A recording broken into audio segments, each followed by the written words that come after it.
अस्सलाम वालेकुम नाज़रीन, निदाई कश्मीर मल्टीमीडिया में आपका खैर मकदम है। मैं हूं आपकी मेज़बान सजीदा रसूल। पेश है अब तक की खास सुर्खियां।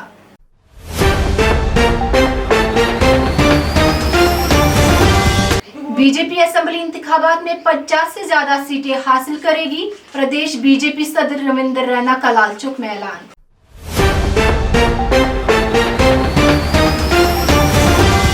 रामबंद हादसे में मरने वालों की तादाद 6 हो गई। हादसे में जख्मी होने वाली मजीद 2 खवातीन अस्पताल में जिंदगी की जंग हार गई। ये हादसा उस वक्त पेश आया था जब रामबंद जिला में एक स्कॉर्पियो गाड़ी हिगनी के मुकाम पर गहरी खाई में जा गिरी थी। रामबंद हादसे में जाँ बहक होने वाले अफराद को जिला इंतजामिया रामबंद ने किया 1-1 लाख रुपए का एक्सग्रेशिया देने का ऐलान।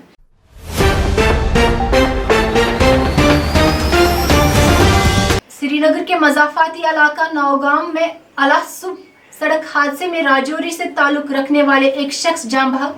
हादसे में महलूक शख्स की बीवी और बच्चा जख्मी हो गए।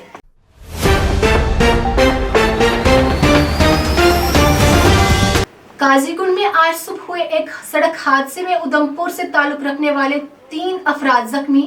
जख्मियों को इलाज मुआवजा के लिए किया गया दाखिले अस्पताल।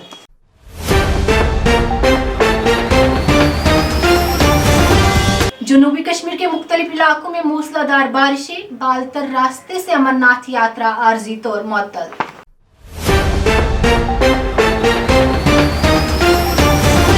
इको टूरिज्म मकामात पर सयाहों का अच्छा खासा रश। अब तक 1 लाख के करीब सयाहों ने ऐसे मकामात की सैर की, हुकूमत का दावा।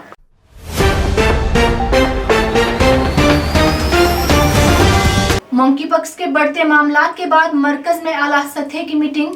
वर्ल्ड हेल्थ ऑर्गेनाइजेशन ने दिया मंकी पॉक्स को आलमी सेहत इमरजेंसी करार।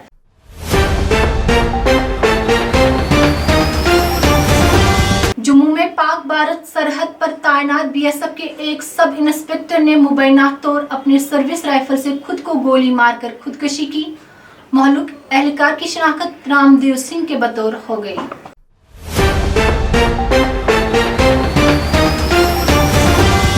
नाजरीन, ये थी अब तक की खास सुर्खियां। दीजिए अपनी मेजबान सजीदा रसूल को इजाजत। अल्लाह हाफिज।